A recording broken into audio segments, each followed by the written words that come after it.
In the last 7 days, a turn of events in the call for justice has pointed our attention towards Minneapolis, Minnesota. George Floyd, a 46-year-old black man, was suspected of passing a counterfeit $20 bill when he was unresponsive when paramedics arrived, and he was pronounced dead just moments later. Unrest has since erupted across America, where protesters have set fire to buildings and in several cities, all in a demand for justice. It was just 1 week ago that we were discussing justice for the next generation with the family of Ahmaud Arbery from Brunswick, Georgia's old City Hall. I'd like to say that we couldn't have imagined that we would be here 7 days later, continuing this conversation around the murder of yet another black man.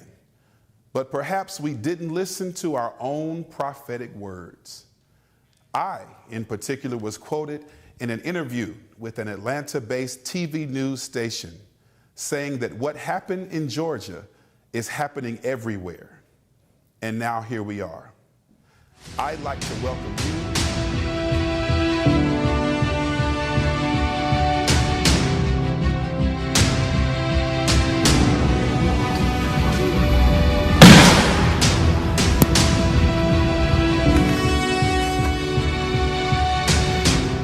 Breaking news in the fatal shooting of 25-year-old Ahmaud Arbery, an unarmed black man who was out for a jog. Tonight, the family of Dre'Shawn Reed wants justice for their son. Louisville police shot and killed 26-year-old Breonna Taylor in her apartment during what her family calls a botched drug raid.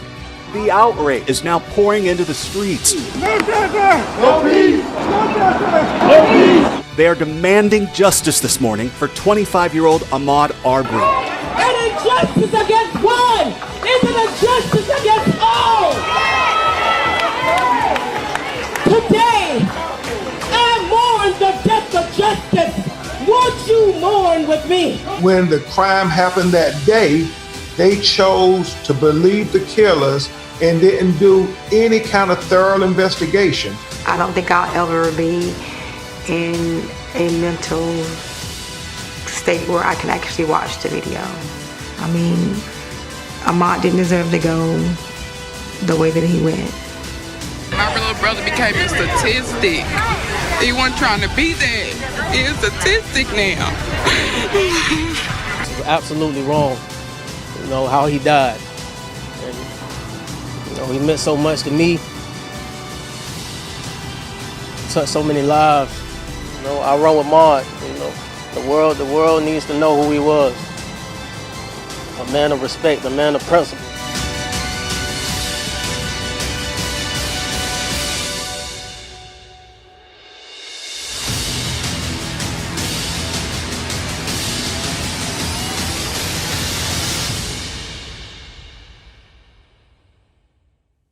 Where is the justice?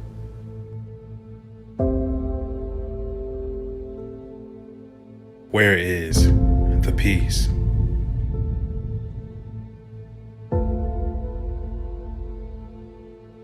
We are here to find it.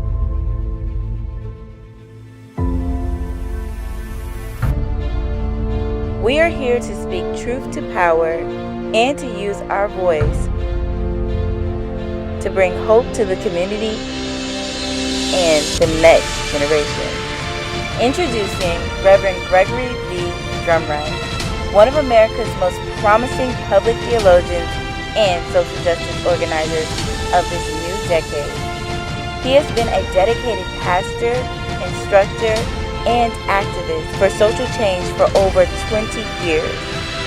America is still good for justice. We will right some of the wrongs that are still happening right now in our neighborhoods and communities. Join us as we search for truth, peace, and justice.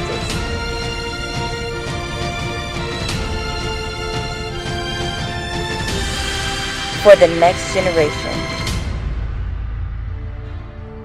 This is Live at 5. I'd like to welcome you to the continuum of the conversation around the civil unrest that people of color continue to fall prey and victim to. Racism, bias, bigotry, and an all-out assault on the dignity of Black humanity.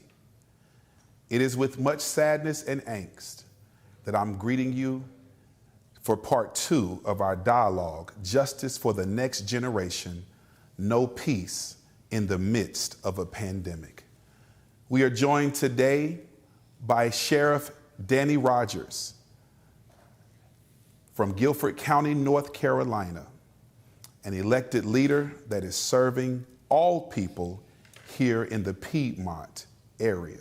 Also, the Honorable Cyril Jefferson, and High Point City Councilman, as well as Mr. Blake Odom, the CEO of the Blake Odom Foundation and a community leader. Gentlemen, welcome to Live at 5, more particularly our discussion around justice for the next generation. Normally, we would be starting our conversation on Live at 5 really upbeat, really happy, really joyful. However, for the last 2 weeks, we've had to repurpose our original intention, our vision for this show to talk about the fact that there is no justice and there is no peace right now in our land. I'm so glad to have you here. And here at the top of our conversation, I want to show you a video to get your reaction. I like to call this video White Advantage. White Advantage. Please watch.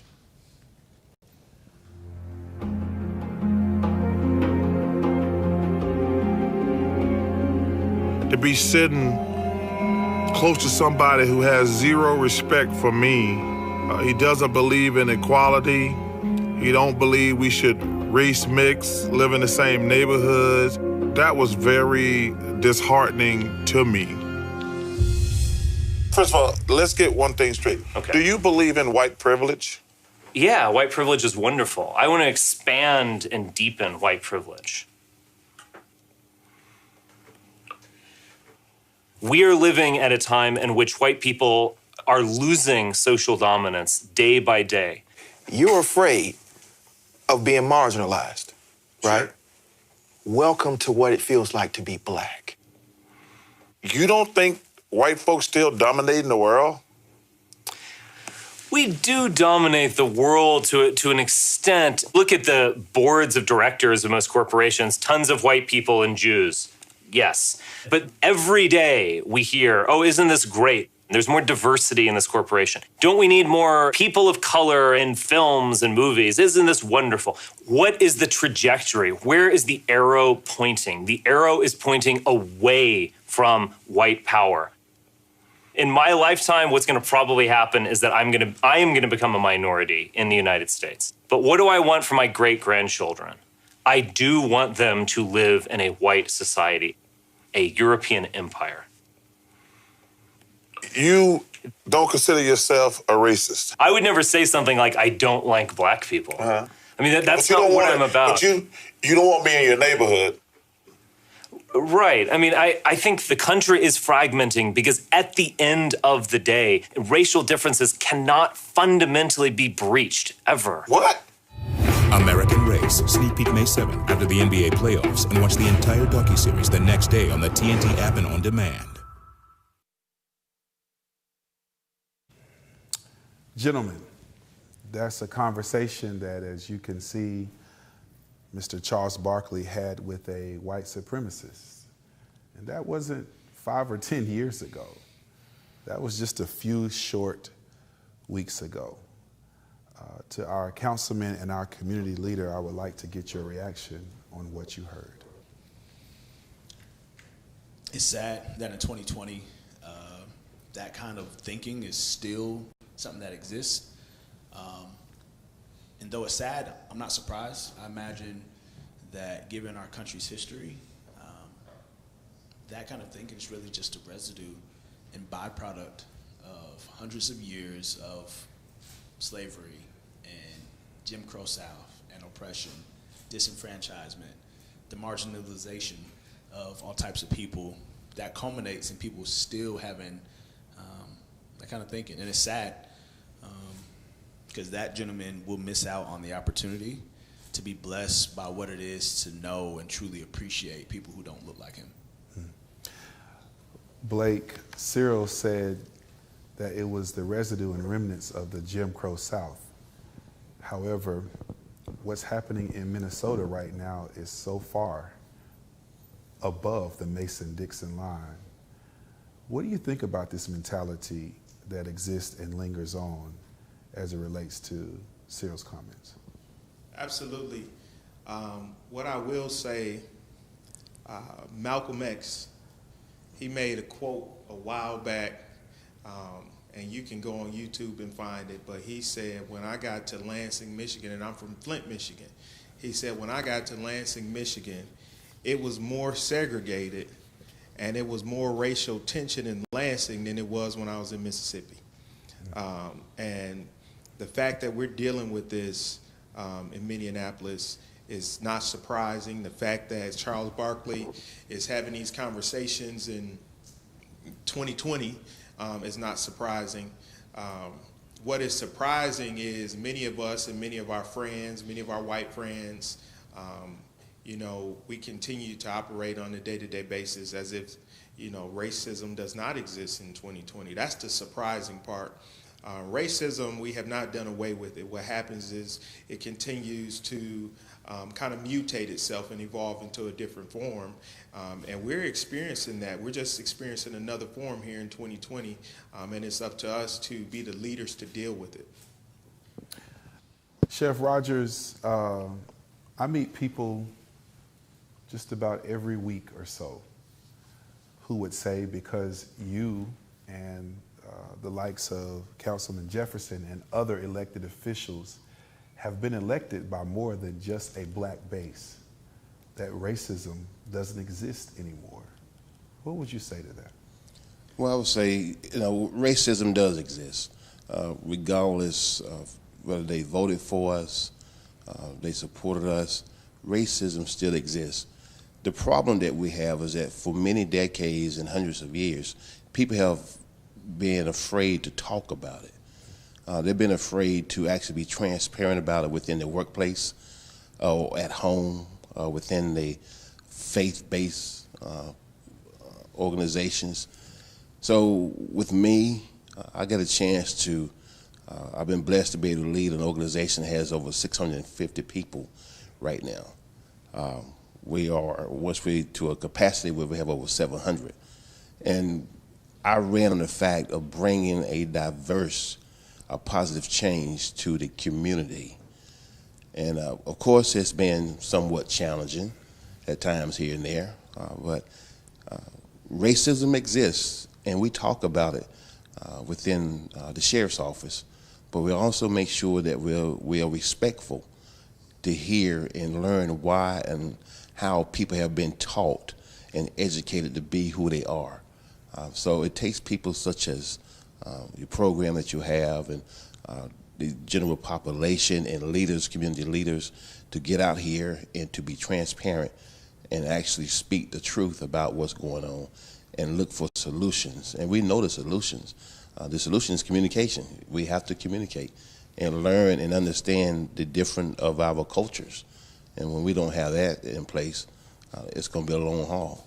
You know, this week here has been a very challenging mental health week for me.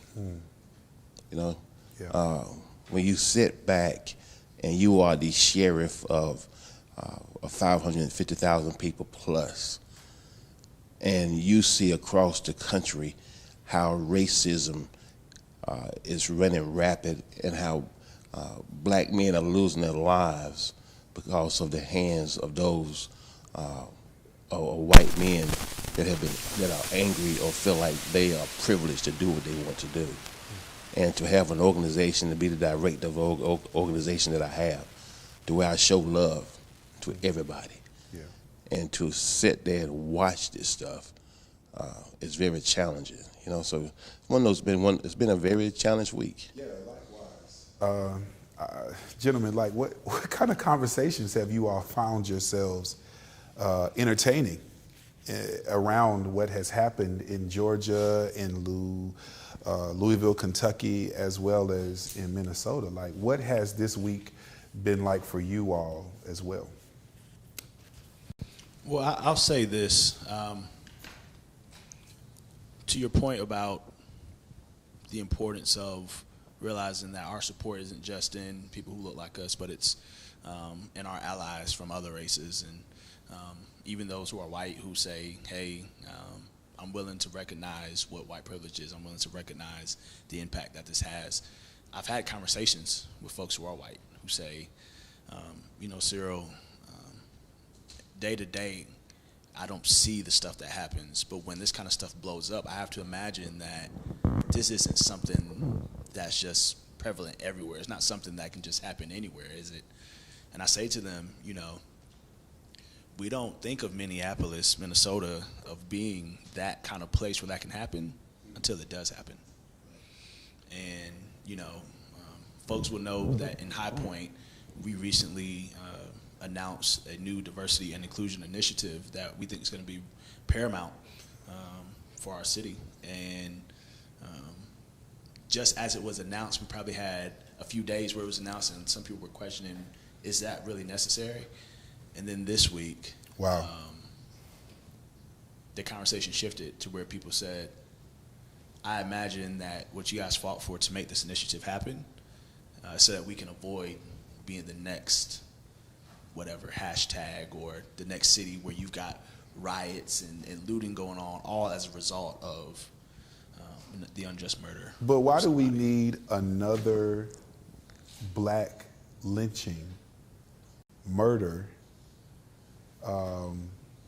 at the helm of, in this case, law enforcement to justify initiatives to make our cities and our towns more accessible around equity? We don't.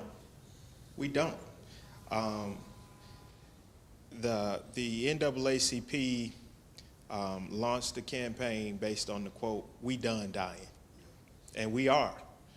We don't need bloodshed from black men and black women at the hands of law enforcement for us to realize that we have a race problem in America. An article I was reading today, the United Nations, the UN, has spoke out against the race problem that we have in America. This is a problem that we've had for over 400 years. And then we continue to vote people into office, and we continue to put people in positions who pacify us. And, we think, oh, President Obama was elected. There is no more racism in America.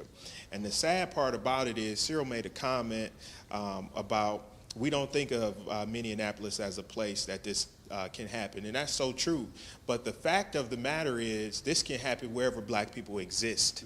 And even to take it further, the conversations I've had this week have been very, very heavy, because it almost gets to a point where you have to continue to explain something to somebody who you think, oh, they should know this. Just like I would think that my niece, who is 5, and my nephew, who is 4, they would know what 2 + 2 is, right? It's 4. You just think, oh, you know this. This is basic math. You should know this. And in our minds, we have to walk in this every day. When we go to bed at night and we take our clothes off and we get into bed, one thing we can't take off is the color of our skin. We have to live this 24/7. So it's very difficult to explain to somebody or to try to get them to see through your lens what you go through. The last thing I'm going to say is not just conversations around this particular incident, but with Amy Cooper. I had 2 conversations with 2 friends who are white, and they expressed to me, like, I am just so sorry, I didn't know. And in the middle of the conversation, both of these people said, but I'm just so upset at how she treated that dog. The conversation shifted that way very quickly. Another workshop that I do through the Motivational Foundation, a mentoring piece with our young men, we go in and we assess young men through an initial workshop. And the question we ask, when you think of black people, what do you think about? And we've done it in Chicago, we've done it in Michigan, we've done it here, we've done it in High Point. The answers are always the same, always the same. When you think of black people, what do you think about? There's probably people watching this live who could answer this question. Drug dealers, rappers, money. Can I say something to that point? Man. So, I travel a lot, and I know you all do as well. And I find myself having to always answer that question about what I do for a living. However, oftentimes it's preceded with an answer before I can answer for myself. You must be a rapper. You must do something in music. Are you an athlete? When I was about 15 pounds lighter, I was always presumed, checking in hotels and being on planes, I was always presumed to either be a music producer or a musician or a rapper, because I don't fly like this. I don't fly like you, Blake. I don't fly in blazers and stuff like that. I used to feel like I had to do that, but I realized I don't have to do that anymore. So, I may fly in a hoodie or what have you. And I found that I was always having to deal with that kind of perception and that kind of stereotype being placed upon me. And it always leads me to the reality that people our counterparts, let me say it like that, and even people within our own race don't perceive us as just being able, I don't even want to say successful, able black men in any profession, in any field. Yeah, so having to fight those stereotypes is often aggravating. Very true. And to speak to that, in that same workshop, we asked the question, when you think of white men, what do you think about? Success, CEO, business owners. Everywhere we go, it's the same answers. Mm-hmm. So the race problem, it's almost like the making of a slave, even here in 2020 when you have black middle school children answering those questions like that. If we can get them to believe this about themselves, and that's where we are in 2020 with our race problem. Not only do we have a certain perception, and I think our perception of who we are is us trying to look through the lens of somebody else at how they view us. And then the race problem that we have is also others looking through a lens of how we were already perceived. So, you have a man who's on the ground dying with the officer with his knee on his neck for a counterfeit $20 bill. And then in my home state of Michigan, we have these militias, these armed, angry white groups going to the state capitol building with their guns, and the police do nothing. Sheriff Rogers, black people and the people that love us are asking themselves all over America, how is it that excessive force is still being used, resulting in the death of suspects at the hand of law enforcement after cases such as Philando Castile, which happened around the corner from where George Floyd was murdered, and Sandra Bland, and so on and so forth? How is this still happening at the hands of law enforcement officers? It goes back to leadership. I'm the sheriff of Guilford County. Anything that goes on in the streets with my deputies, or anything that goes on within the detention centers with my detention officers, if they violate the constitutional rights of the people, if they violate their respect, if they fail to be professional, I need to know about it. And once I find out about it, I deal with it. You have to be a person to be able to be stern, but with love. You cannot allow police brutality, detention brutality to run rapid. You just can't. Unfortunately, leaders have failed to do their jobs. Can I ask you a question? Sure. What are you doing to ensure that this would not happen under your jurisdiction and your watch to any citizen, especially citizens of color, especially young black men in Guilford County? What we do, we have a community resource. I go out throughout the community. But one of the first time I back up, I actually showed my command staff the Brunswick, Georgia town hall meeting you had last week. Thank you. Many people watched it. Some did not pay any attention. I observed. But still yet, I put it out there. You have to educate. You have to bring the knowledge to them, to bring them transparency. So my goal, or what I do, is that I get a chance to talk with the deputies, my detention officers. I know my title. That doesn't excite me. I speak with them first as Danny. My name is Danny Rogers. I am a black man. I will never be anything else. And if they can't respect me for who I am as far as my race and my name, my title goes out the door. So I speak with them one-on-one or sometime in a group setting and make sure that they understand where I come from, how I feel, and I ask them as well, how do you feel? What do you think? How do you think we can handle this thing different? So it kind of works out both ways. Hopefully we will never experience this in Guilford County, North Carolina. I don't know. But it will not be said that I have not brought some training. I have not consulted with my attorneys, and I have not sat down with my command team to let them know we will not abuse people regardless what race they are. But we will not. We will make sure that the constitutional rights is in place. They are respected, and we're professional. You violate those three, any one of those three, it's a done deal with me. Gentlemen, do y'all think this could happen here? Do you think something like this or worse? I think it has. I think we can talk about the Marcus Smith incident, which is pretty much no different. They used an illegal device to tie him up when he was in the midst of a mental health crisis where they should have dispatched mental health officers that we have trained through the Greensboro Police Department, and it happened.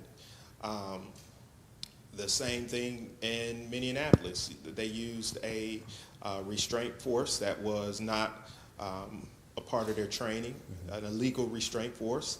The difference between Greensboro and Minneapolis is one had a hobble tie, or whatever the technical name is, and one had a knee on his neck. Wow. And I think what is happening, as Will Smith said, he said, race, help me with, I know Cyril knows the quote. Well, essentially it was that this isn't like racism and all this stuff is new. It's just finally being caught on camera. Right, yeah.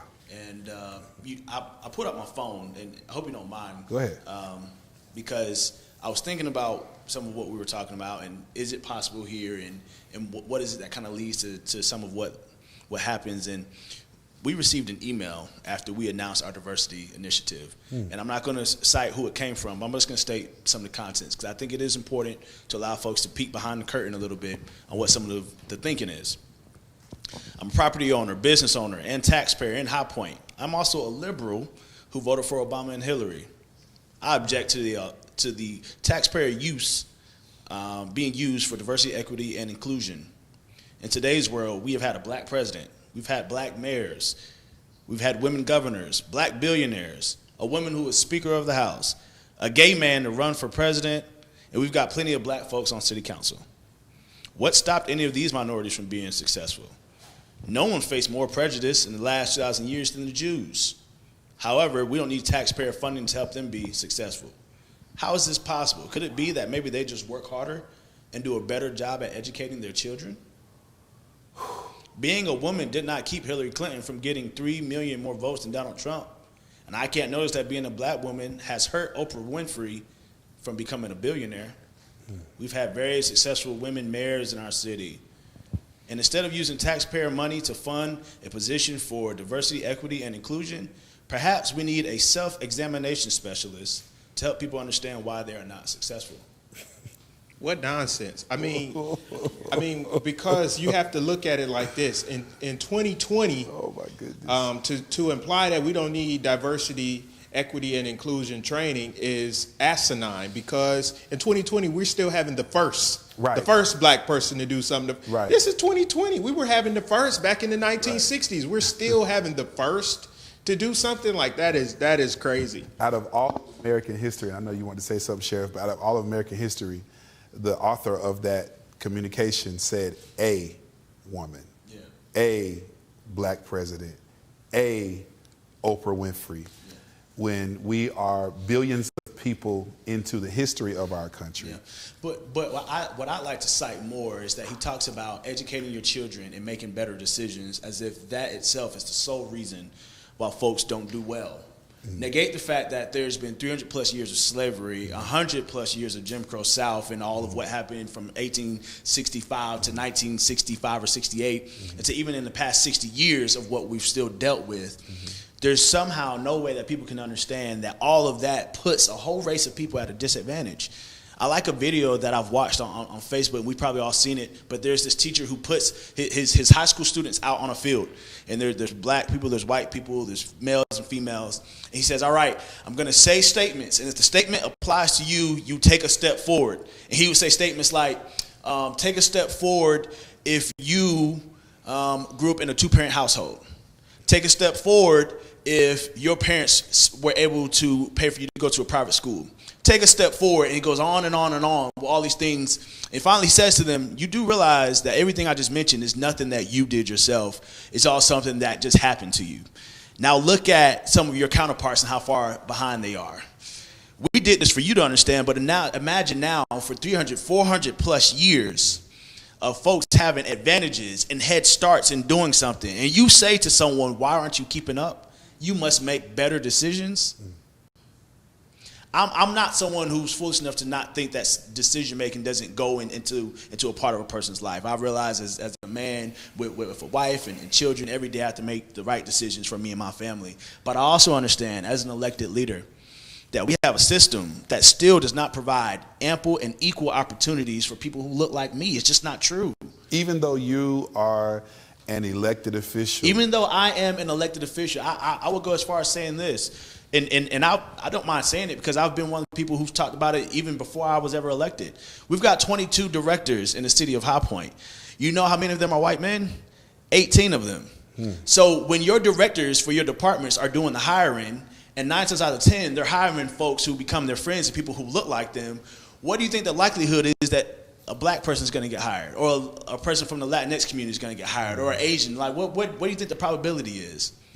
We check some of those numbers. And white men, not white men and women. No. There's only one white woman director out of the whole city. So it's we're talking about race. We could talk about gender stuff as well. It's an issue. It's the dominant ideology is an issue. But well, diversity and inclusion work is not just race specific. Yep. And apparently a lot of people are not really informed on what diversity and inclusion work really is. For those kinds of comments to be made. I want to share another video with you. I want you all to look at this.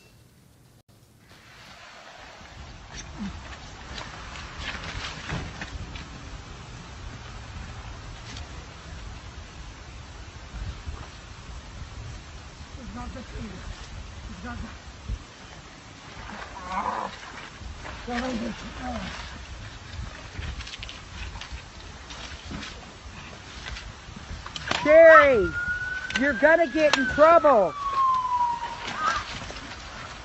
Jerry, they're gonna hurt you. Jerry.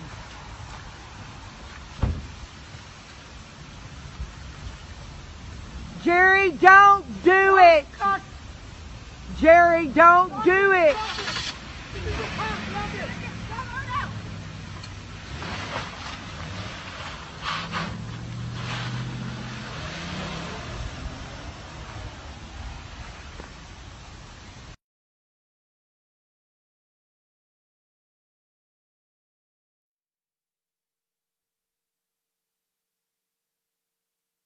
Sheriff Rogers, after viewing that video, what is your reaction? It's unbelief. We know that white privilege exists.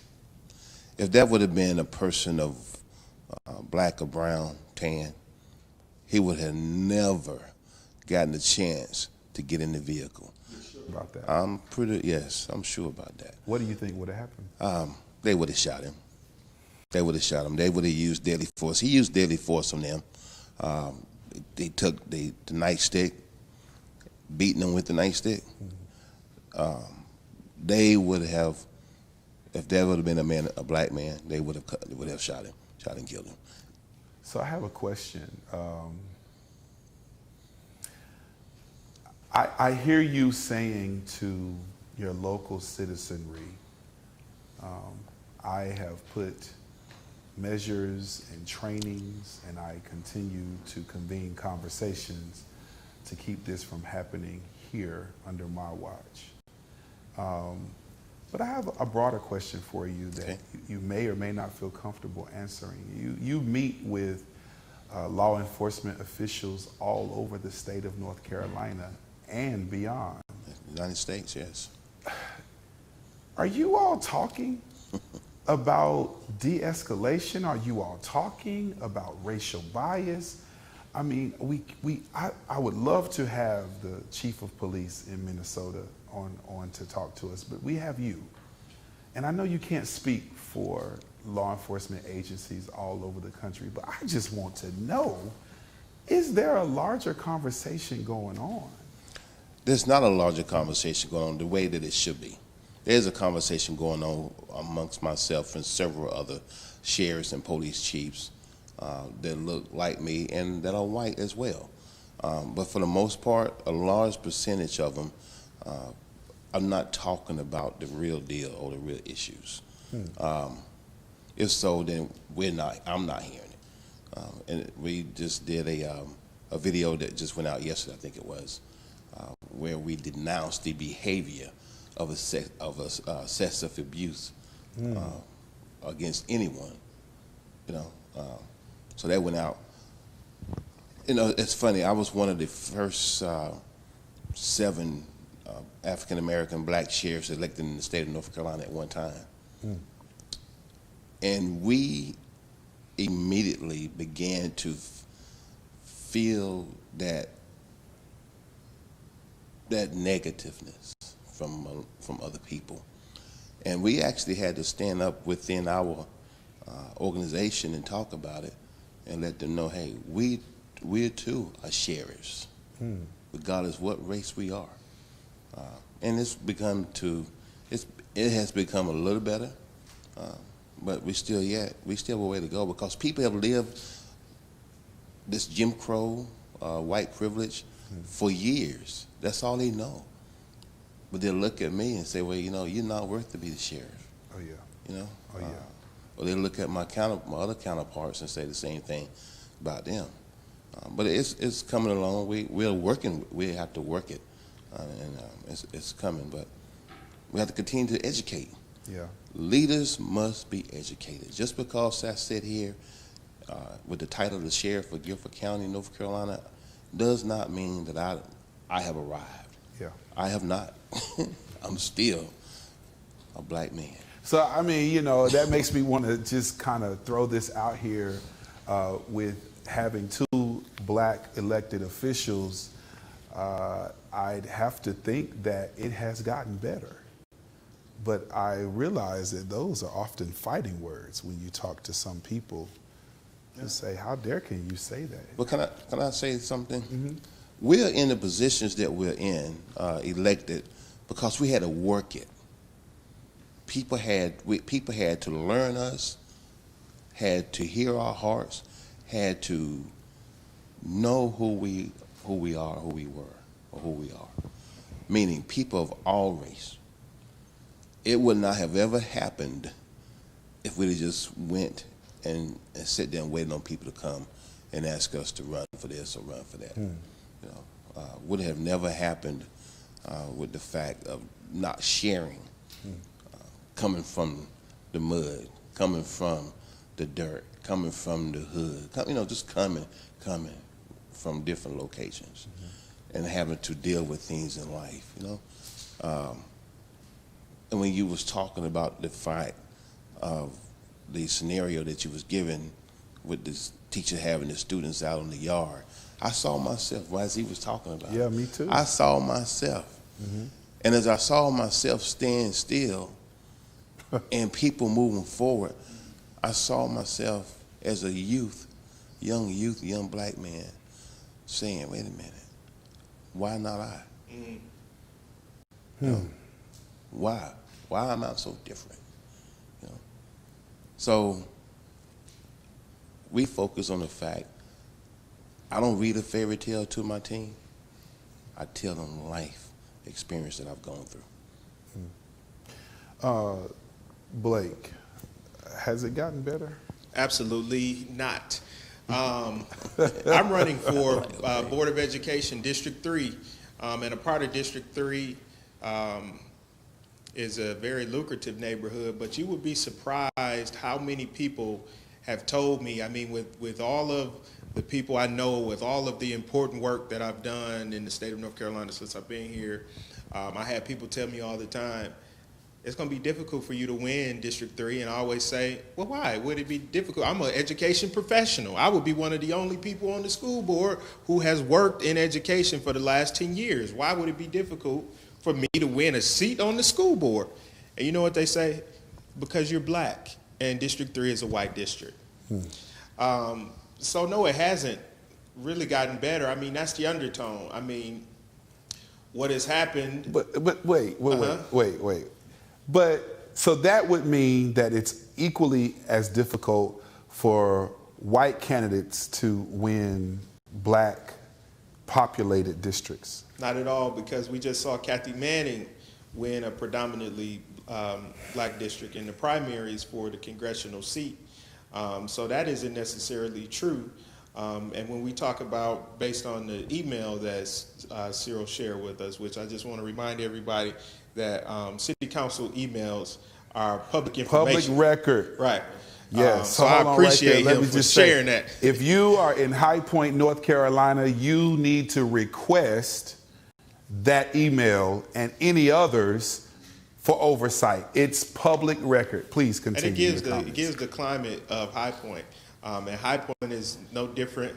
It's different in a few ways, but just the general climate, we can say, Greensboro is the same way. But when we talk about it being a difference, and based on the email he read about, we had President Obama. Obama was the 44th president. That means 43 others were white men, and black people had to vote for him. It's almost like you have a choice before you. Who are you going to choose? We're presented with the choice right now to vote for Joe Biden or Donald Trump. Black people have to vote. They depend, especially in a presidential race, they depend on what they call the black vote. So we have to vote for somebody. And I think about that video you showed, and it took me back to something where I remember when, I don't want to say his name, I don't want to say Dylan Roof's name, but it took me back to a point where after he shot up this church, they stopped to get him Burger King. A man with a counterfeit $20 bill, if it was counterfeit, who knows and who cares? If it was a counterfeit $20 bill, we just had a man go and shoot up a church. You stop to get him Burger King, but when you come and arrest or you want to detain me for a counterfeit bill, I'm killed with your knee on my neck. Wow. This is the America that we live in, and it's important that we put the pressure on our white friends to have these conversations. Cyril and I have had a conversation many times in the past about the Underground Railroad would not have been possible without white people. The civil rights movement would not have been possible without white people. Today in 2020, what black people are facing, if we're going to overcome it, our overcoming will be impossible without the voice of our white counterparts and our white peers. And we have to continue to put the pressure on them to talk about these issues. They see it. We saw in the video with Amy Cooper, she blatantly got in that man's face and said, I'm going to tell them that you are a black man and you are threatening my life. She knew the type of power that those words had.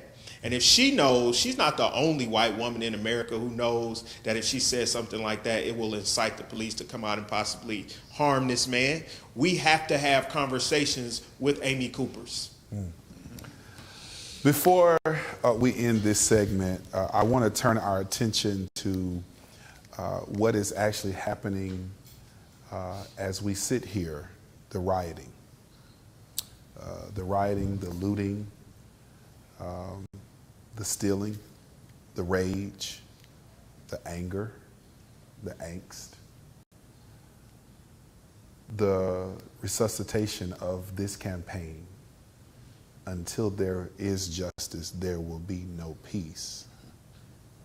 And now we find black voices all over America joining in with leadership saying stop. Where do you all stand on what's happening right now beyond peaceful protest and why it's happening? I think where I stand is, first and foremost, I understand the pain of what folks are going through. When you start talking about this road towards justice, so to speak, it's such a long one that, you know, as people keep telling us, be patient, be patient, be patient, that patience means lives lost. And so the urgency behind it says, I've got to do something to get your attention, so I understand it.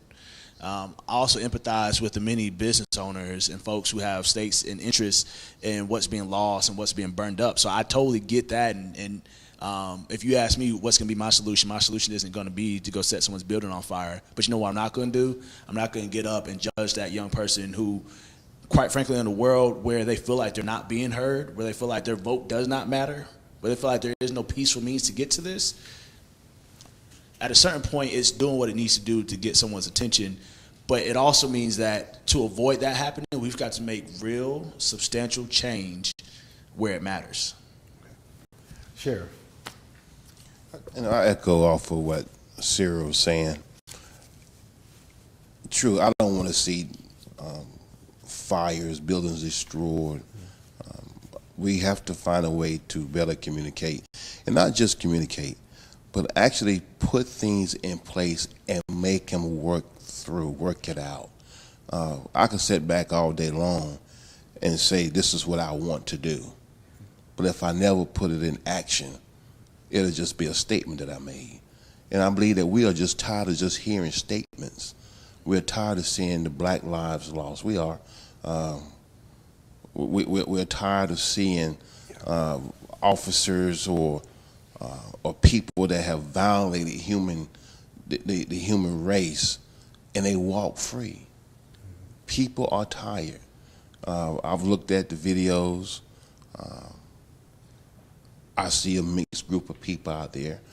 I do. And that itself, for me, it gives me gratification, because it lets me know not just me or people who look like me are fed up, but other people are fed up as well. So we have to start from the beginning, from the top. You know, the top of the leadership is a man is the 45th on down. He has done nothing but brought, or better yet, added fire to racism, to hatred. This dude's tweet yesterday. Yeah. And so, and it comes on down the line, you know, and as it comes down the line, if people feel like, well, you know what, he could say what he wanted to say, he could do what he wanted to do, I'm going to be all right, let me go out here and do what I want to do. No, it doesn't work like that. So people in leadership in the community need to make us be accountable. Sheriff, I need to ask you on behalf of young Black America, what are we supposed to do to prevent ourselves from being gunned down when we are being confronted with aggressive interaction with law enforcement? Can you tell us how we can ensure that our lives will be saved? Well, you know, one of the first things I want to say that across the country, everybody should have body cameras now. Okay. Body cameras are supposed to be operable the moment you begin ready to come in contact or make contact with traffic stop or field contact or any type of interaction with somebody else. Let me use a traffic stop, for instance. If I stop you, I want to see your hands. I want to make sure that your hands are visible where I can see them. And I tell people that. It doesn't matter what race they are. I always tell them, say, look, and I'm Sheriff Danny Rogers. Purpose for the stop was this. Please continue to let me see your hands. I need to see your license and your registration. And I tell them, that's for my safety and your safety. So if you can see our hands, that puts us at a greater advantage. It puts us at a greater advantage because your hands are where people can see them.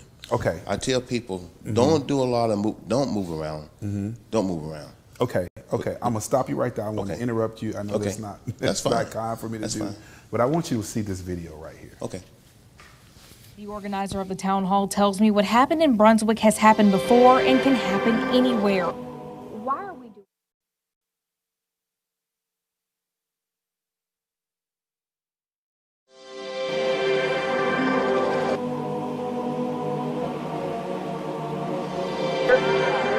Do not go over there.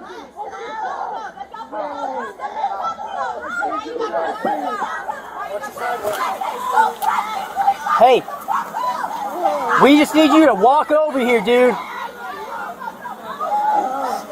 Stand up, walk over here. Come on, my side, Blanford. Hey, stand up. Just approach. Let's just approach. That's what I'm saying. I'm trying to make sure we got enough units, bro. Let's go. Come on. Go. Watch the vehicle. I got hands. Watch the vehicle. Granny. I just want my granny. I don't want back up. Just my granny. Back up. Please. Back up. Okay, please don't touch her. Y'all, she is 90 years old. Okay. Please. Oh my God.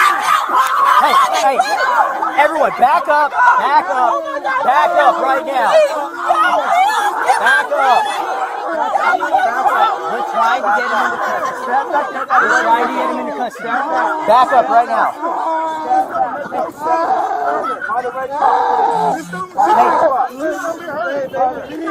Okay. Okay, so I just want to explain to our viewers what you've seen. We had to truncate the video because of the explicit language, but this was a video out of Garland, Texas, Sheriff Rogers, where a young black male was obviously being pursued into the yard of his grandmother, his 90-year-old grandmother. And in compliance, he immediately got down, got down on his belly, put his hands out, and asked the police not to shoot. And if you research this video for yourselves, to our viewers, you will see that this went on for the better part of 2 minutes, where he was on the ground. There was never a weapon on him, his hands showing. However, there was a line, an array of police force pointing their guns towards him, telling him to get up. And he continued to say, I don't want to die. I don't want to die. I do not want to die. And the onlookers were saying, he doesn't have a weapon. He's on the ground. His hands are showing. Why can't you just come and handcuff him to ensure? Why can't you just put your guns away? And eventually what happened is his 90-year-old grandmother came out the house, seeing all of those guns being pointed at her grandson, saying, do not shoot him. And she went and got in the way. And as you can see, in the midst of his detainment, his arrest, she fell. And it's a question as to whether she was pushed down or whether she fell on her own. But when you said, Sheriff, as long as I can see your hands, you're at a greater advantage. Well, explain to us why there are black men and a Sandra Bland who don't brandish weapons, hands are seen, and we still have to be confronted with so much aggression and at gunpoint. You know, I've seen those videos. They angered me. Real talk.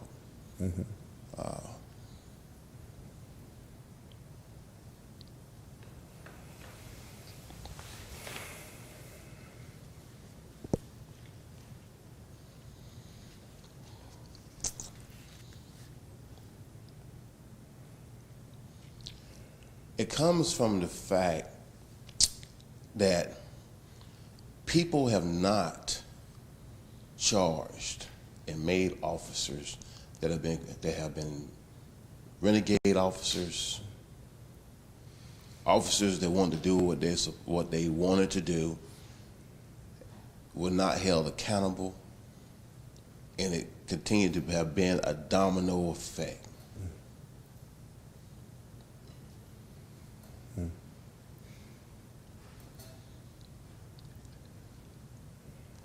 You know, we deal with children all the time.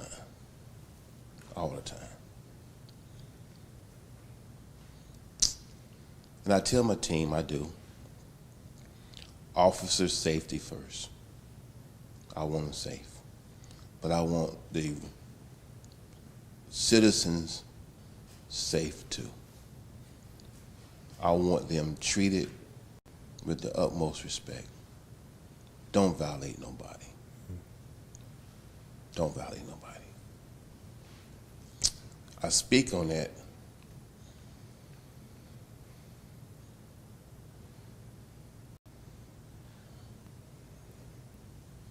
I have a passion about it because I've been a product of that.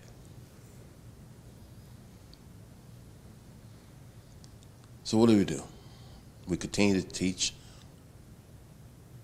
As a leader, I continue to teach, put things in place for the officers to be taught and make sure they know they will be held accountable. I continue to have black talk. With white officers? With our white officers. Okay. I have black talk with my children, with people, period. And they look at me sometimes, the white officers will look at me and they're like, what's up with the sheriff today? That don't excite me.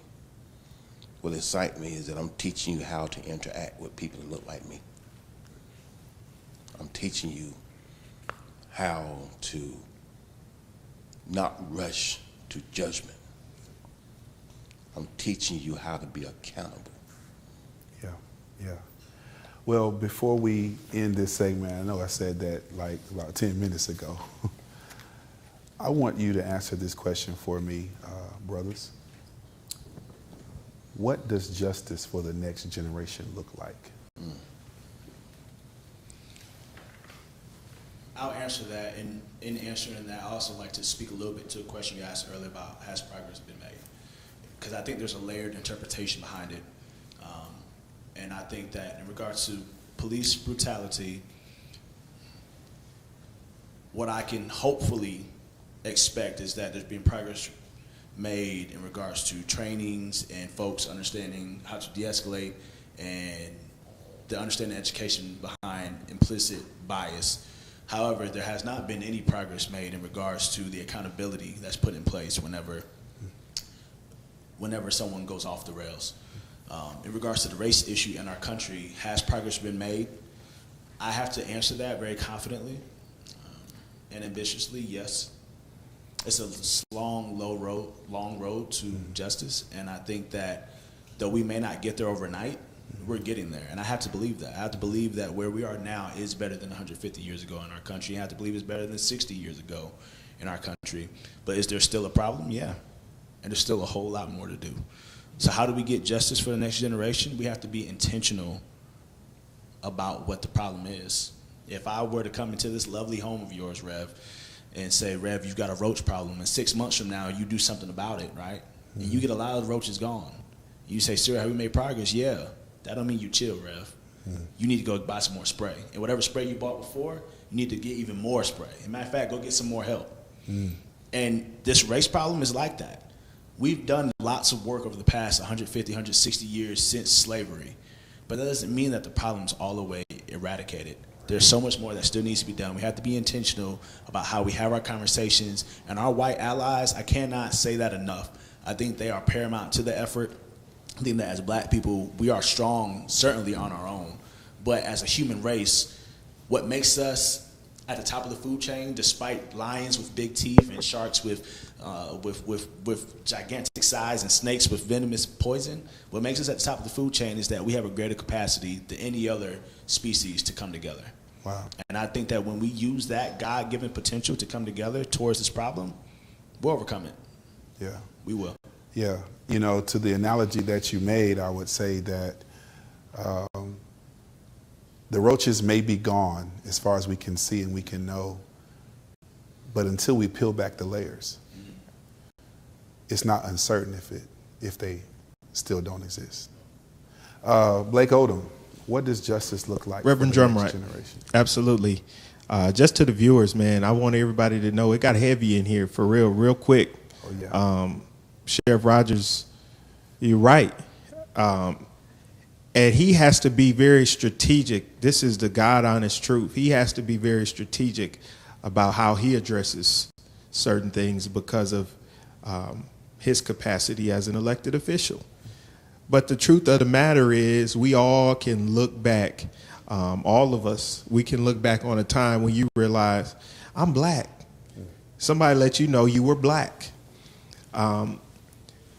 We use Dr. King as like a moral compass often. And I think, you know, when Cyril talks about us having the capacity to come together, I think that capacity, when we talk about issues around race, is centered on oftentimes the words of Dr. King or who we've made Dr. King to be.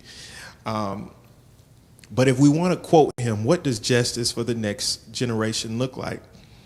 Before Dr. King was assassinated, he is quoted as saying, I fear that I am integrating my people into a burning house. I fear that I'm integrating my people into a burning house. And he also, another quote of his was, the riot is the language of the unheard. There it is. There it is. I fear that I'm integrating. So what is happening is this next generation is in a house that is on fire. It's on fire, full of rage, full of anger. You hear the gentleman, I can't think of the brother's name right now, but when he was at one of the protests a while back, he said, this is not our grandparents' civil rights movement. Yeah. All of this is coming on the breast of our grandparents thought I'm not going to be treated like my grandparents who were slaves. And I remember being in Verbena, Alabama, and I was 13 years old and had to use the restroom really bad, and I broke away from the family to go. And I told them, but you know, they're shopping. And when I come out, the entire store is shut down. And I remember riding back to my great-grandmother's house and my grandmother telling me, you can't do that here. And that's the first time I learned who Emmett Till was. Wow.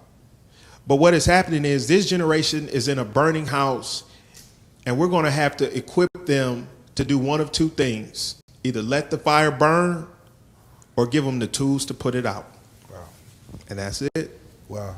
Well, being the elder voice, Sheriff Rogers, please end this segment by telling us, from your perspective, what justice for the next generation looks like. I mean, you have a 20-something-year-old son. Yeah, I have a 18-year-old, 24-year-old young black man, my son, and a 34-year-old black man that I've been blessed to raise. I've always told them, from my youngest to my oldest or my oldest to my youngest, I am not preparing you for your now, because I have to be responsible and accountable for you. But what I am doing is preparing you for your future. With that being said, many things that I said that I had them to do, they disagreed with. But it's interesting, as they have matured and moved on and began to have their own path, I get a chance to hear that echo come back. So what do we do for the next generation of justice? We prepare, we give them the tools. We let them understand this thing is real. People have come a long way, but still yet we have a long way to travel. The tools that they have had before are not the tools that's going to get them to the next generation. You utilize those nuggets, that what you can, to help you, but you also take today's now to prepare you for the future. And the only way we can do that is keep it real, be respectful, understand that we have to utilize the constitutional rights, utilize it, be respectful, and be professional about it. Yes, we get angry, we all do, especially when we have seen many things that have gone on for the past several years that's been seemed like things that we thought that was behind us. But the last 7 days has been tough. Yeah. Preparing for the future. Don't hide it. Prepare. Get them the tools. Well, before we go to the next segment, brothers, you may notice this brass sculpture here at the center, at the nucleus of our conversation. Can I get a camera on the brass sculpture? This is something that when I seen it, I had to have it.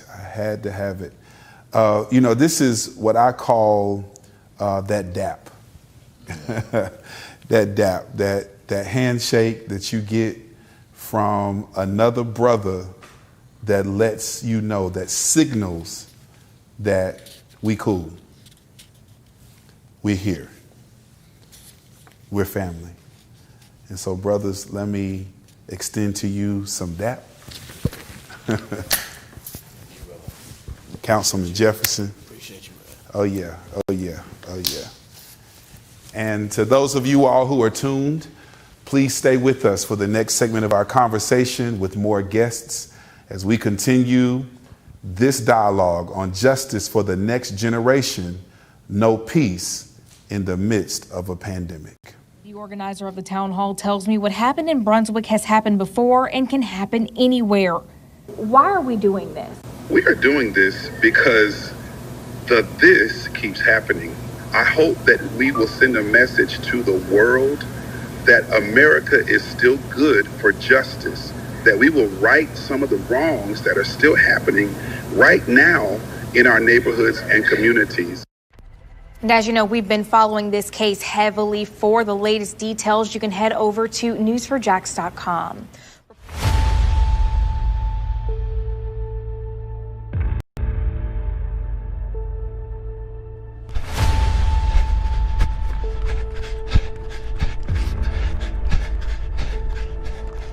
You have to just realize that this happened on February the 23rd.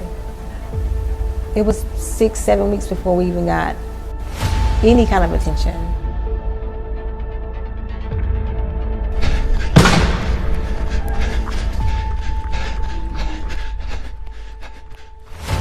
When I see them fly them gunshots in my child like that, it just put me in another state of mind.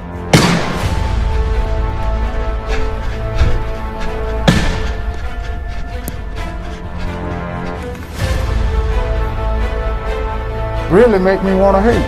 I'm being real with you because I'm only human.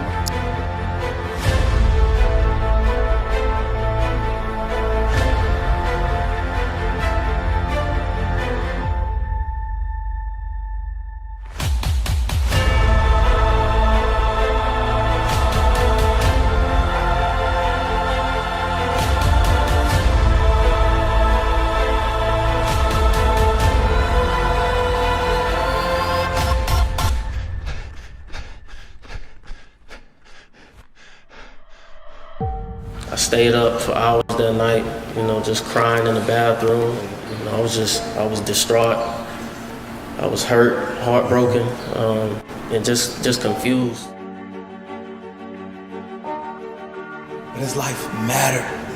It absolutely mattered. It mattered to his mother, his father, his sister, his brother, his best friend. If the McMichaels were a black father and son, and Arbery was a white male, Commissioner Williams, would you be calling for justice? Yes, I would have to. Justice is not colored. It should be for every individual. Because when you are, as a white pastor, when you are silent, that silence is deafening. I believe that we are done dying. That we are done compromising with white supremacy.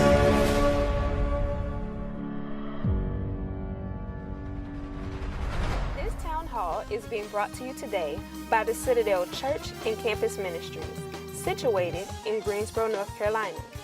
The Citadel is known for its energetic worship, dedicated community work, and other fine programs and events, just like the one you are witnessing today. Join Pastor Drumwright online each and every week for Word on Wednesday at 7 p.m. and worship on Sundays at 3 p.m., both live on his YouTube channel. Like, share, and subscribe at Greg Drumwright. And thank you for watching.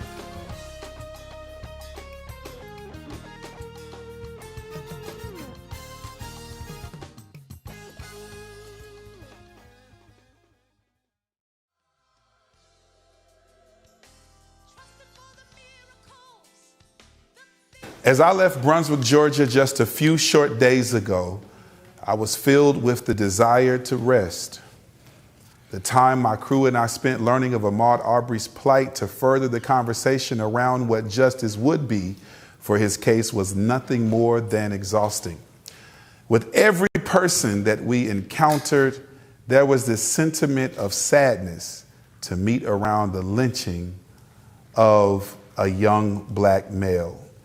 And I carried those sentiments into this next segment and this next piece of conversation with members of the next generation. Please help me welcome Miss Taylor Butler, Miss Tiara Allen, and Mr. Brendan Key.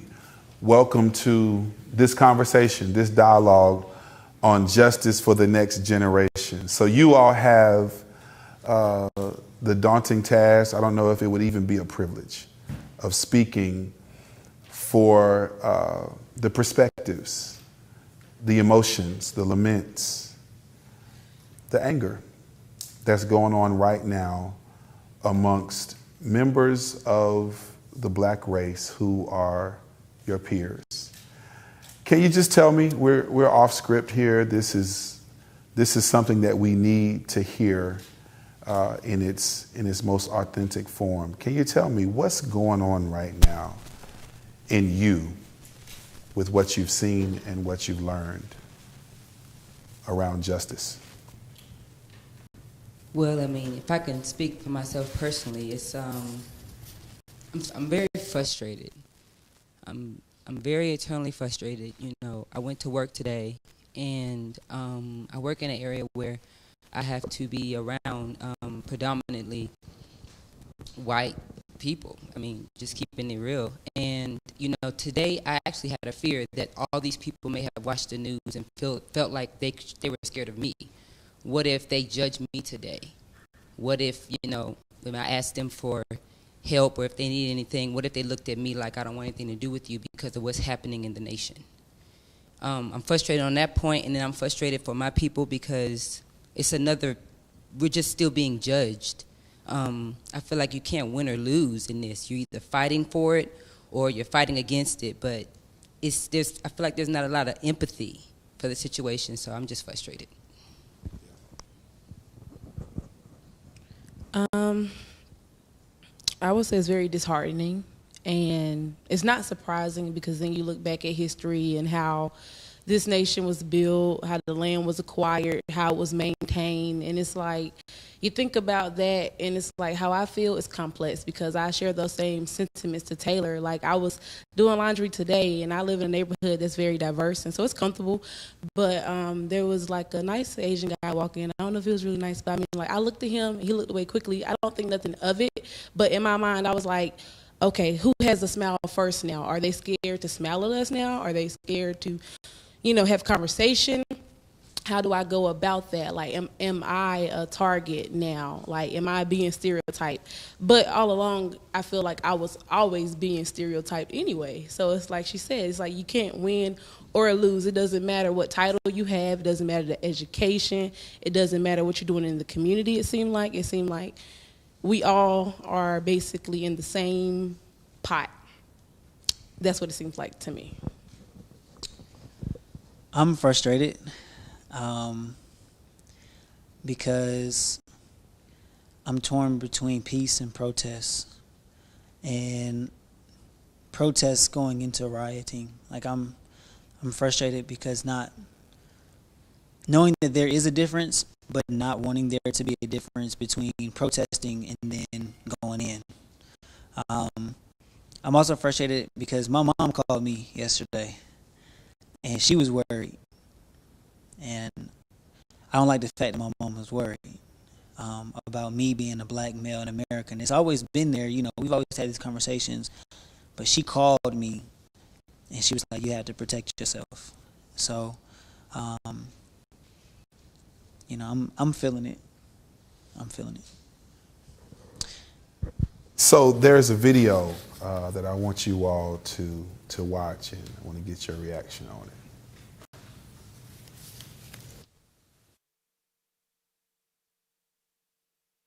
This Come on. town hall Shut your car off. He wanna shoot. By the Got a Citadel gun? Church and Where? Campus Ministries. Where? Shut the car off. In Where? Greensboro, My hands in the air. North Carolina. Shut the car off. The Citadel Shut. is No, known I for its ain't. Hey, come shut the car off. I ain't moving my hands. He trying to shoot me.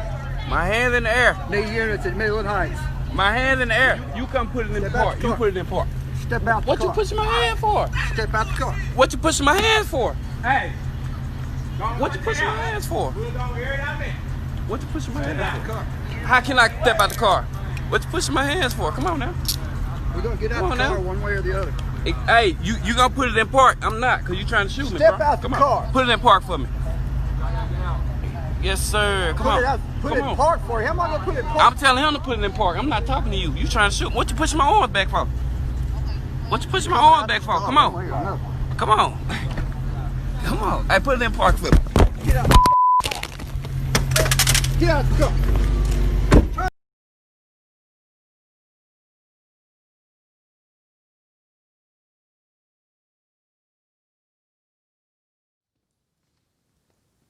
So this video, a young man being arrested, was showing his hands because he didn't want to be a victim of gun violence or of police use of excessive force or even deadly force, was showing his hands, and he continued to share with them that he was scared, and they continued to say, put the car in park.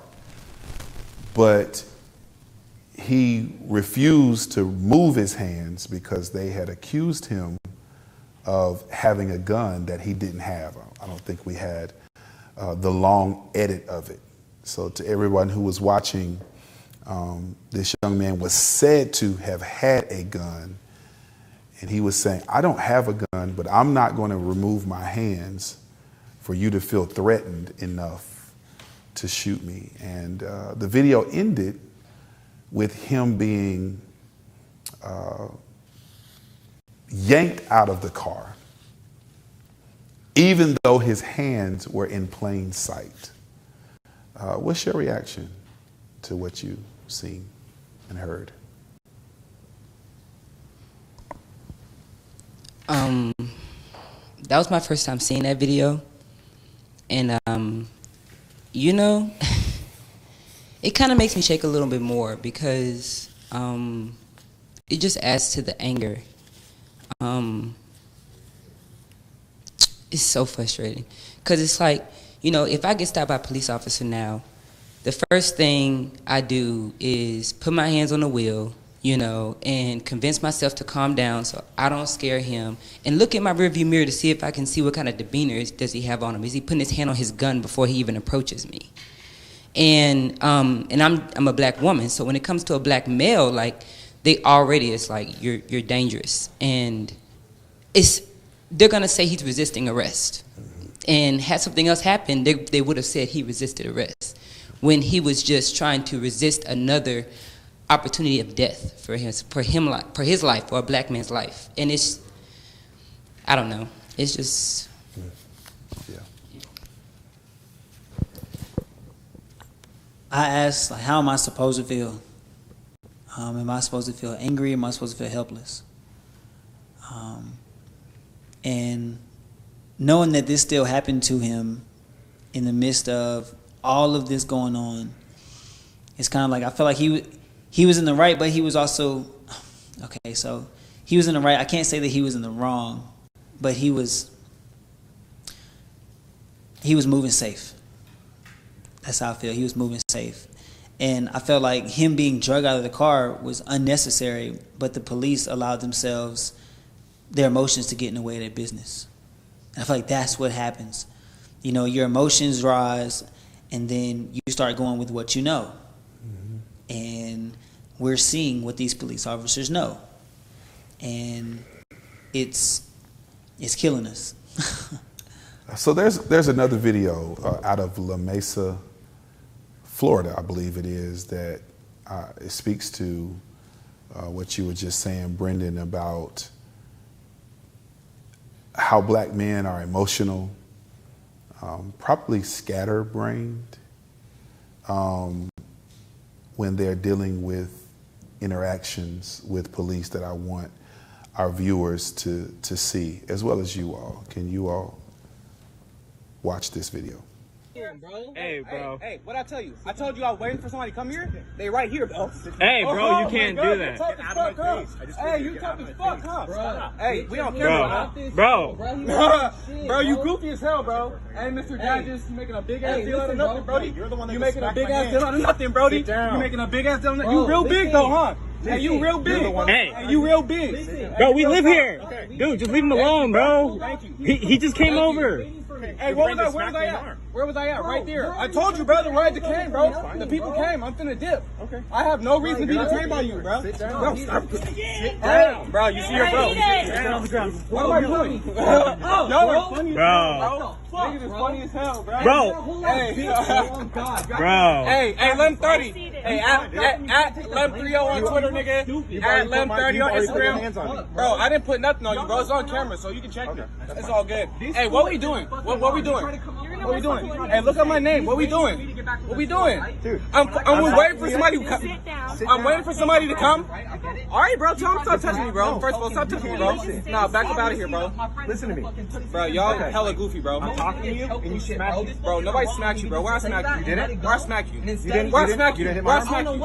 All right, but why are you grabbing me, though? Why are you grabbing me? Why are you grabbing me? Bro, shut the fuck up, quit talking to me, bro. I ain't got nothing to say to you, bro. All right. Nobody's getting anything across, y'all. Literally, bro. Straight up.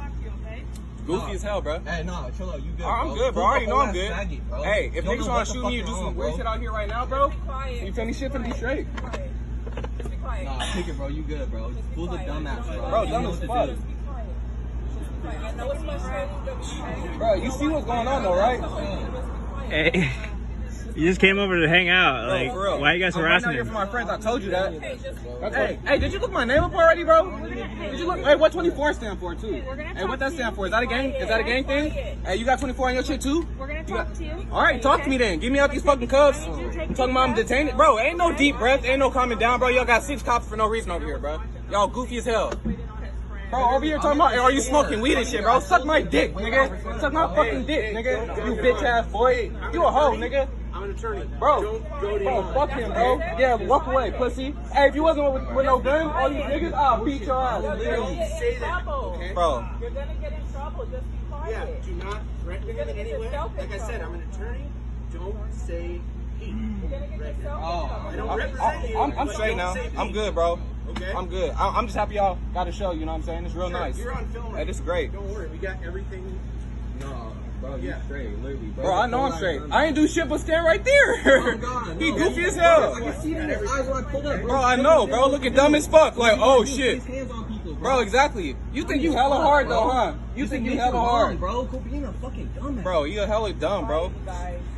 Bruh, oh my God, what's his name? Like M Dages, Dages, bro. I swear to God, I'm going straight to whoever your supervisor, nigga. I'm telling, bruh, straight up, nigga. You got me fucked up, bro. And you want to grab on folks and shit, bro? You think you hella tough, huh? Pussy. And trying to chill, you know.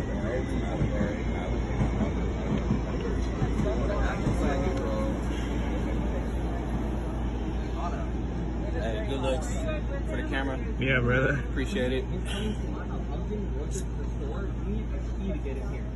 So obviously he can sit out here and wait. As we pull up, he's already questioning him like he's in the wrong, like he's not supposed to be here, right? But I get that, but that's fine. But when I pull up and he sees that he's in the wrong, instead of him just being like, okay, you know, you're right, I get it. Have a good day, whatever you're thinking. What does he try to do? Put his hands on him first thing. Who the fuck does that, bro? Like, come on. Oh my like, God, I'm bro. so mad, bro. My little, They make sure they put these cuffs on hella tight too, bro. It's just ridiculous. Guess what? Wrong identity. You guys want to do some shit like this, bro? Everybody For real, bro. use their power. That shit's fucked up, bro. Y'all part of the problem too. Y'all just Yeah, no, I totally get that, but bro, there is no reason. But it's for all this good. man to come I already in know like, what it hey, is. look at all this Hey, shit, I'm bro. black as fuck out here. That's what the issue is. It's all good. I get it. Yeah, no, I get But that, you know what I'm but saying? You let niggas do shit like that, abuse their power like that. You know what I'm saying? Who knows who's next? You feel me? Just That's all I'm one saying. person want to feel prideful, look I'm at just his standing service here. and shit. You know what I'm saying? I Oh, told him my homie was coming, and he pulled up, and he still want to beef up on me for what? Where's my? He looked at my name like 30 minutes ago, bro. Why am I still here? I don't got nothing on me. I'm doing nothing wrong. I'm being a citizen. So you know what I'm saying? That's why I'm frustrated. It's hot as hell. I'm sitting outside for no reason. I get it. You know what I'm saying? I understand. You really don't get it though. You don't get it. It's cool. That you're frustrated. I feel like I understand you're being empathetic, and I appreciate that. You know what I'm saying? But you don't get it, bro. You don't. I'm not trying to say that I know exactly how you feel. I know. But I'm just saying that I understand your frustration. So listen to me. Yeah. You're being placed under arrest for 241C, okay? Yep. All right. What's 241C? Assault on a peace officer. Assault on an You officer. got me so Hey, okay, fucked bet, up, bro. bet. Hey, come on. Hey, bet. Hey, Bro, hey. you are a whole ass bitch. 241C, you're being arrested for an assault on a police officer. Let me say I apologize to our viewers for the explicit language. I probably should have made you all aware of that prior to us airing the video. However, I don't know how to say this as articulately as I feel, but that language is a part of the reality of what's happening right now all over the nation, and it should be the least of our concern. I know that my viewer base is largely a faith-based viewership, and so I do apologize to you all, but we're in a day where people are shooting and dying, so I hope that the language would be the least of your offense. However, in its raw form, this young man was arrested, and this just happened in Florida. A 241C, assault on a police officer. Did anybody in here or out there watching us did anybody see an assault on a police officer? No, I didn't. And I seen that video, and I kept trying to look for the part where he touched his hand. He was like, "You touched my hand, you slapped my hand away." And I kept like looking at him like the guy literally did not really move. His mouth was what was moving the whole time. Nothing on his body moved towards the officer to indicate assault. Maybe the verbiage, but like you said, that should be overlooked because we see another video of a Caucasian person beating the sheriffs and stuff with a stick and everything and getting in the car and driving off. And it's like he probably got out of the jail the same night.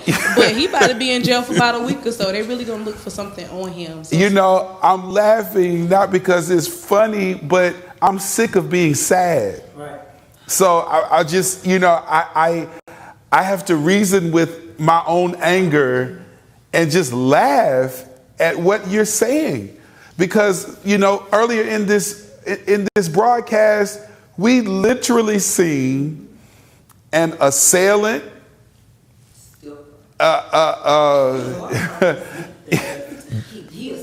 assaulted a police officer, wrestled a police officer, what is it, evaded arrest,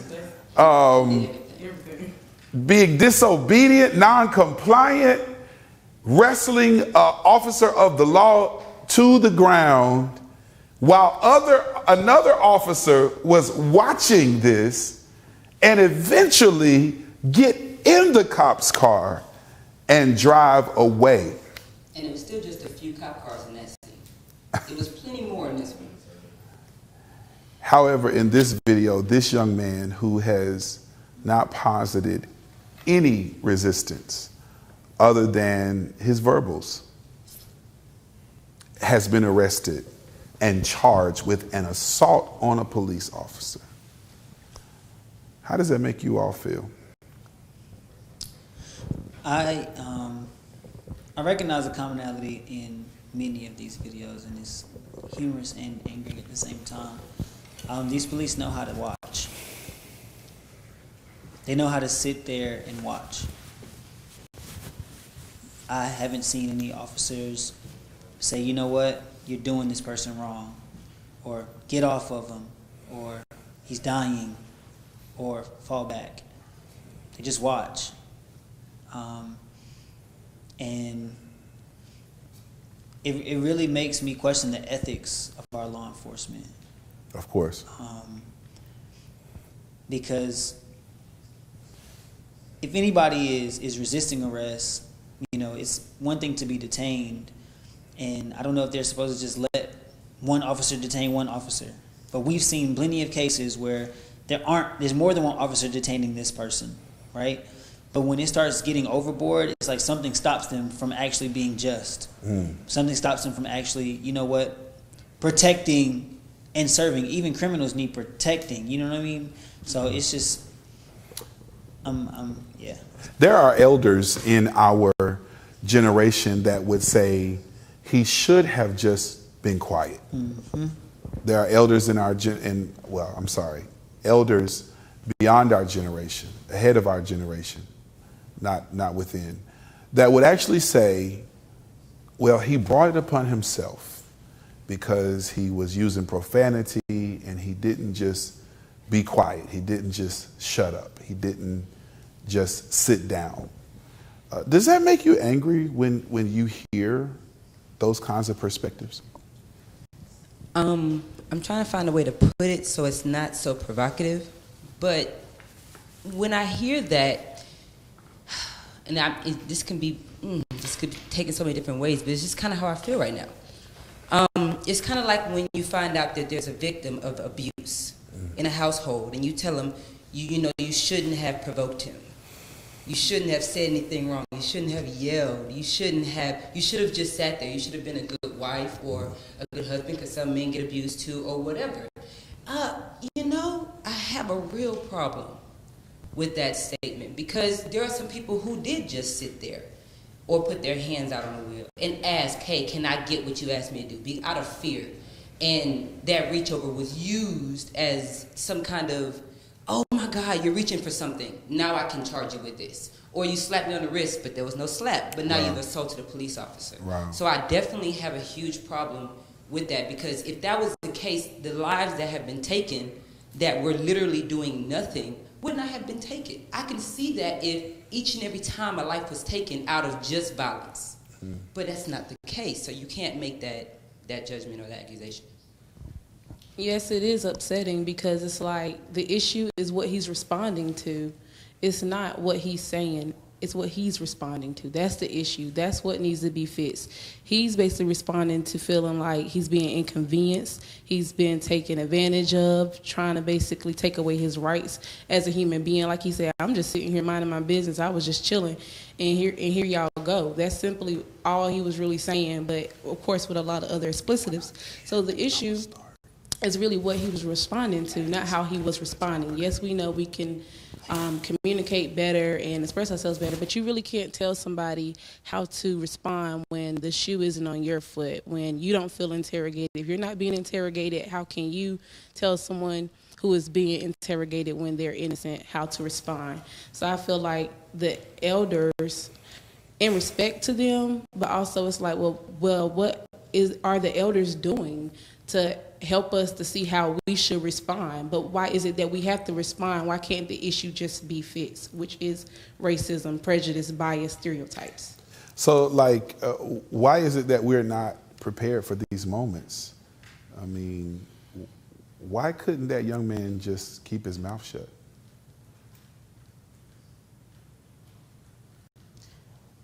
I guess just anger. I don't know. I'm assuming just pent up. It's what do you do? I don't know if that was his first time being in that predicament, but it may not have been. And when you watch, like, there are a lot of young people right now who are watching all these videos and who are out protesting because of these videos, and they're taking out their anger. They may go out there to peacefully protest, and then they see something. I watched videos last night, and they literally cops were just walking and saying, back up with their bikes, and then somebody would just lift their fist or whatever, and then they would lunge themselves at that person and take them down. That can be a trauma for somebody. That can be a trigger, and they can just start acting out of frustration. So you mentioned anger, and I was experiencing the most amount of anger in watching that video when the officer said to him, a female officer said to him, "I know exactly how you feel. I know she said to this young black male who was being detained for an unknown reason, I know exactly how you feel." And he said, "You're not black. How could you?" He said, "I understand your attempt to empathize with me, but you can't know how I feel." And that made me angry. Does anybody else here share those sentiments? Yes. Because so often we find people try to equalize and then normalize our pressures and our plight. And in those instances, it's like you can't express my feeling or my culture's feeling, my people's feeling, my parents' feeling, my elders' feeling. You can't do that. And for you to try to equalize that means that you really don't care about my person or my black body. So yes, I feel the same way. It's a slap in the face, and I was thinking about something today. I remember when I was in high school, I was in a French class, and I excelled at that particular course, and I remember it was a group of Caucasian kids in the class, some girls and guys. I was like, "Yeah, you're really smart for a black girl." And I'm like, "Well, what does that mean?" And so I'm like, well, I thought about, well, why would they feel comfortable saying you're smart for a black girl? And then I was like, okay, well, I know in our culture, we might say for them, oh, you can dance for a white person or something, but it's just not the same. Like, that's just on a whole different spectrum, I feel like. So it's like people try to equalize everything that people been through. So when you look at slavery as well, I feel like the chattel slavery, they try to compare it to the slavery that was in the Bible, but the slavery that was in the Bible was for mostly like paying debts off. And so the slave masters manipulated the situation to the slaves that were in chattel slavery. And I feel like people just try to compare everything and say, well, y'all went through this, and so did we, or I have injustice as well. But it's like, it's a system created to continuously oppress a specific group of people, where it's like, yeah, you may run into your own injustices from time to time, but we have way more hindrances and setbacks set up against us, our people, just because we are that people. That video was just one of probably millions of cases that have falsely accused black and brown, Latino, Latinx, Hispanic, people of color of crimes that they actually did not commit. And here we are, just a few days after George Floyd's death in Minneapolis, where there was no committal of a crime. I even heard that the store owner made a statement about the alleged attempt by Mr. Floyd to pass a counterfeit $20 bill. And the store owner said, there was no incident here. I did not call for the law enforcement. There was no request. There was no incident. Yet, that entire matter resulted in Mr. George's death. It is the anger that our people are feeling.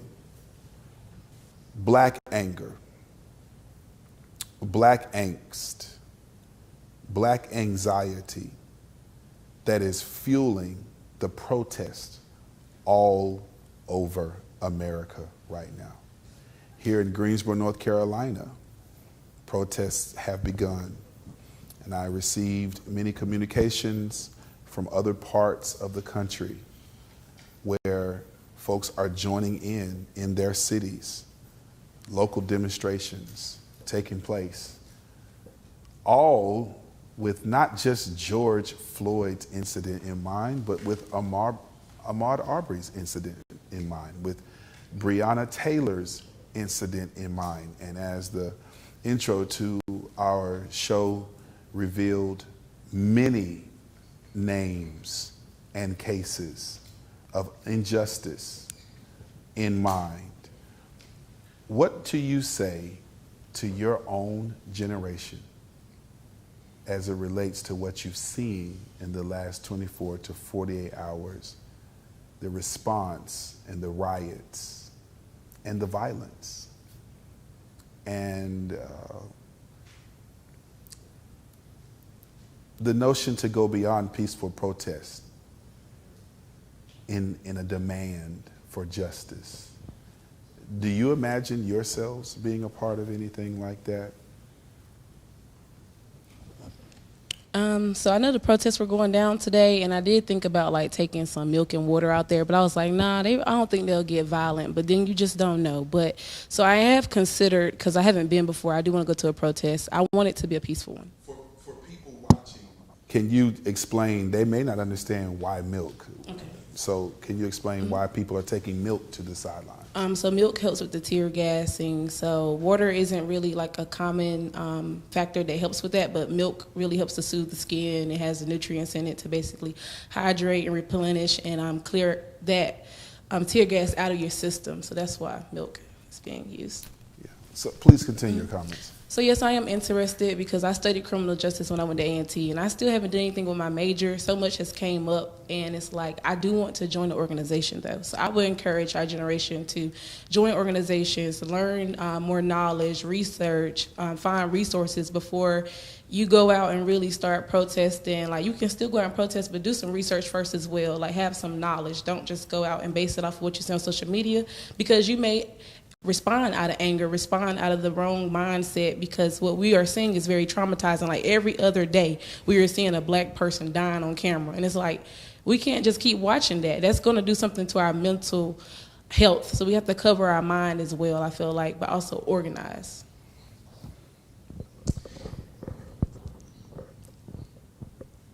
Two words is fight on. You're encouraging them to keep up the fight. Yes. I'm encouraging, yes, because it's only so much you can do when you're backed into a corner. And I feel as if there are people that can fight peacefully, and then there are people that can't, that don't. I know can't and don't are two different things, but just like, you know, in the military, you have your frontline infantry. They're going in for their country. They're going in for whatever cause that caused them to join the military. They volunteer for that. And that service is service to their country. This is service to our people. If you're going to fight, you just got to know that it could be unfavorable. But we have martyrs for our people. And would I want to be a part of a protest? Yes. Have we been a part of a protest? Yes. Would I have gone to Atlanta? Yes. We have been a part of a protest, but never a riot. Yeah. Taylor, they're rioting. Do you see yourself out there with them? Are you dealing with any of that level of anger? Am I dealing with that level of anger? Yes.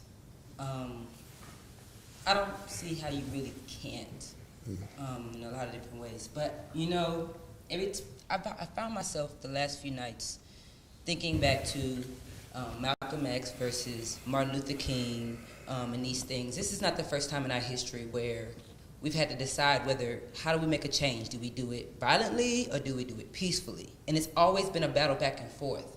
And we've tried it both ways, back and forth, for years. And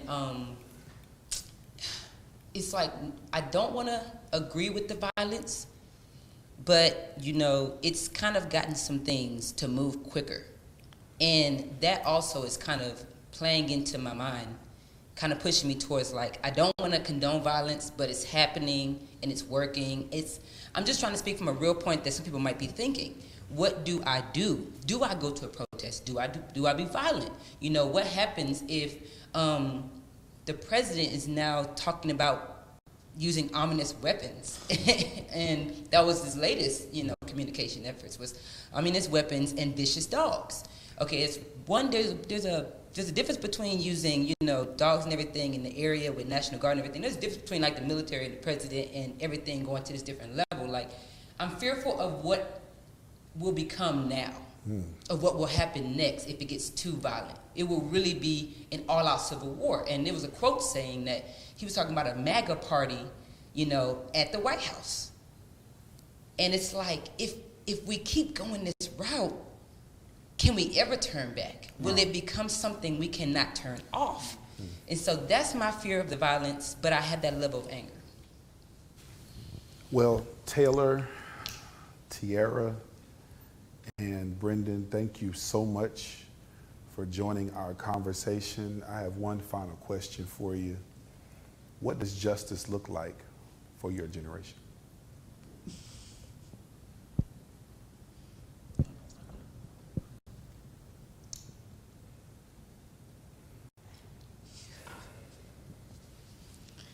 Yeah, what does justice look like to our generation? Because I was thinking today, it's just not going to sound good when I say it, but will we ever see justice? Even years from now, will we see it? Is it going to be situational? Justice is for everybody, for all. So if it's situational, or for every other black person that's killed, or every other white person that's killed, or every other Asian American, whoever, if it's for every other person, it's not justice. So justice is for all. So I don't know what it's going to look like. I guess just moving forward.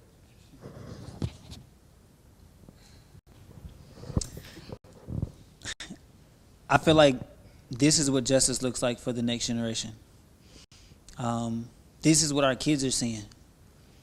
So this is what because this is what they see, this is what they're becoming used to. Does it make it the best option? I don't know.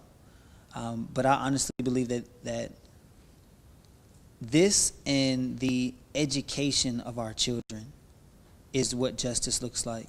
So that our kids aren't just worried about the next game or the next social media trend, or, teenagers are going to think we know what they look like, but it's informing them of their history, informing them of the programs that are in their community, the NAACP, whether, state chapter, local chapter, just that's what justice looks like. Because at the end of the day, we can fight and, curse and flip and do all of this stuff. It's in the policy and in the people. So I feel like justice is both ways, in the education of our people and in the force works. I think that we have just been all knocked out of our comfort zone. Not to say that we were ever comfortable with what was going on in our nation, but I think it was just hidden in a lot of different ways, and I think our generation got really comfortable. And now that this has been knocked off, I don't even know if this is what justice for the next generation looks like. I think that that's still being created. I think that what it's about to look like is really beginning to unravel, and we won't be able to really answer that question for a little while longer. I mean, because a lot of older generations would say this is different. You know, you guys are handling it a different way. Well, you know, we don't really know what to do besides act in anger.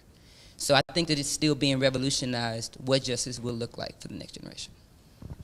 Well, I want to say thank you for coming on and sharing your thoughts, your laments, being transparent about how you feel as we continue to sit with that question. I can see the anxiety, if you would call it that. I can see the curiosity that swirls in your mind when you're being asked, well, what does justice look like for the next generation? So thank you so much for enriching our conversation. Well, I can tell you what justice doesn't look like. New York City cops adorning this message on their chest: I can breathe. To all of you all who have joined us, and those of you all who will watch this conversation in times to come, I began this segment discussing how tired I was leaving Brunswick, Georgia, less than a week ago. It was about this hour that we were sitting with Miss Wanda Cooper Jones and Mr. Marcus Arbery, the parents of Ahmaud Arbery, discussing justice for their son. My anticipation of rest in leaving Brunswick, Georgia, was upended by the news of George Floyd's murder at the hands of a cop less than 24 hours after we and my crew had arrived back home. I was immediately filled with mystique and madness. How could this happen no sooner than we could sit with the talks that we just had completed in Brunswick? As the reports of what happened to Mr. George met my awareness, I began to battle emotions of anger and defeat. I received communications from people throughout the country asking about justice. As a faith leader, I found myself being situated in unfiltered conversations with my parishioners and members of our community who feel themselves to be at great danger and at a great disadvantage of possibly their innocent interactions with white America being misunderstood, leading to potentially fatal outcomes. In the midst of all that happened this week, my anger and my anxiety began to turn into what I would like to call black insanity. I consider myself a responsible individual. I consider myself to be a stable-minded black man. And as I began to sit with other black men and women around this conversation, I realized that I felt a bit insane. At times I was mad, at times I was sad, at times I felt like crying, and at times I felt like fighting. At times I found myself and others rushing to our news feed to learn what was happening next. And then at times I found that I wanted to avoid breaking news altogether. As I sit with what black insanity means, I'm also sitting with the conversation and the question, what does justice look like for the next generation? I can tell you what it doesn't look like. It doesn't look like another black body laying in an open street, begging for a fair opportunity at justice. Thank you for tuning in. I'm headed to Minneapolis, Minnesota to continue this conversation, justice for the next generation. To my Citadel family and friends, Thank you for giving me this opportunity to repurpose what would be a joyful time here on Live at 5 to talk about these matters and more. The Citadel Church is a millennial church, and therefore this is an inescapable moment for us to realize that what is happening in Minnesota, in Atlanta, Georgia, in Washington, D.C., in Los Angeles, California, and what has happened in Brunswick, Georgia, could happen right here in Greensboro, North Carolina. If you are enjoying the ministry and the conversation and the organization that we are doing around these matters, please continue supporting our ministry with the information that you have there on the screen. Go ahead and drop me a line if you want to at greg@gregdrumwright.com. That's greg@gregdrumwright.com. I would be obliged to hear from you all. Thank you for joining me at Live at 5. This has been the conversation and the call for justice for the next generation. No peace in the midst of a pandemic. Grace, mercy, and peace be unto you.